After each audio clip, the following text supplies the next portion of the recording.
Meanwhile, in Hidalgo County, the tax assessor collector says he's upholding integrity in his office now more than ever. He's up for re-election, and CBS 4's Annalise Ortiz sat down with him to find out the latest on the race and his reaction to today's news out of Cameron County. Paul Villarreal said he was shocked when he heard about the raids at the tax office in Starr County. With yet another Valley tax assessor arrested, he says he's willing to implement anything to stop any bad apples from making their way into his office.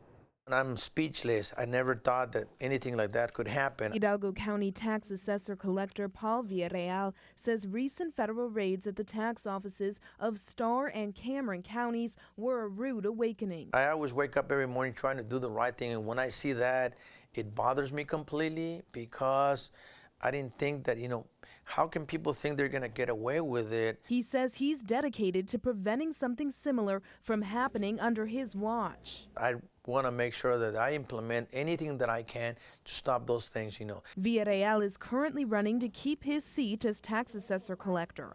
CBS 4 News sat down with him to find out what plans he has in store should he be reelected. We're doing so many things that I've learned from my previous predecessors where I've had the opportunity to do more. He says over the past 4 years in office, he's worked hard to decrease wait times at the tax office and the DMV. Running against Villarreal is Abel Prado, a real estate marketing executive and housing research analyst from Donna. He decided to run for the office after increased property values in Hidalgo County caused thousands of residents to contest the appraisal district last year.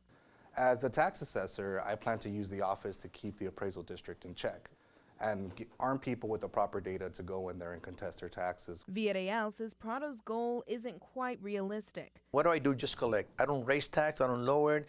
I'm not allowed to go and fight values at the appraisal district. So that's something that if somebody's mentioning that cannot be true. If somebody's saying, I'm going to lower your taxes, that can't be done. While Villarreal touted his experience as the critical factor to winning re-election, Prado says he feels more than prepared. I've talked to over 100 people leading up to this process, probably a couple hundred people, and they all say the same thing. They're tired, and not only that, they have nowhere to go. Nobody hears them out. They don't have voices, and that's what I want to bring to people as an elected official. And Election Day for the primaries is Tuesday, March 1st. Live in Edinburgh, Annalise Ortiz, CBS 4 News and ValleyCentral.com.